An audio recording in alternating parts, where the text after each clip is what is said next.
আইনজীবীরা যদি সত্য কথা বলে, কারো সম্বন্ধে কিছু বলে, তাদের গুলি করে মারার হুমকি দেওয়া হয়। আমার সন্তান জুলাই যুদ্ধে আহত হয়েছে, কিন্তু বর্তমানে আমরা নিরাপত্তাহীনতায় ভুগতেছি। আমি তো কারোর কাছ থেকে একটা টাকাও নেইনি। আমার সন্তান যে গুলি খেয়েছে, কিন্তু আমার সন্তানদের নিয়ে আমি খুব নিরাপত্তাহীনতায় ভুগি। আমার তো নিরাপত্তাহীনতায় থাকার কথা না। আমার তো সবাই সুযোগ সুবিধা নিয়েছে, কিন্তু আমি তো আমারে মারার জন্য ডাকাতও পাঠাইছিল। আমি তো দেশের মানুষের ভালো চাইছি। আমার তো কেউ শত্রু না। আমি তো কাউরি শত্রু হিসেবে দেখি না। আমি তো মানুষকে ভালোবাসি, মানুষের পাপ কাজকে ঘৃণা করি। আমি আইনজীবীরা যদি সত্য কথা বলে, কারো সম্বন্ধে কিছু বলে, তাদের গুলি করে মারার হুমকি দেওয়া হয়।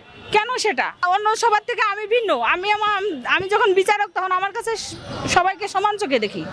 সেটা আমার মার ক্ষেত্রে হোক, আমার ছেলের, মানে সবার ক্ষেত্রে। এই সময় রাষ্ট্রের কাছে আমি আমার নিরাপত্তা চাই, আমার বাচ্চাদের নিরাপত্তা চাই। আমার সন্তানগুলো নিয়ে টেনশনে থাকি।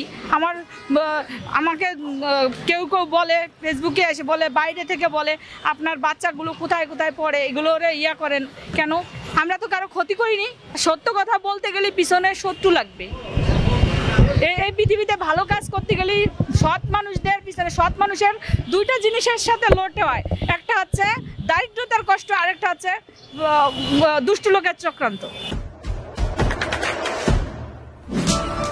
দেশে দেশে সবার সাথে দ্য নিউজ।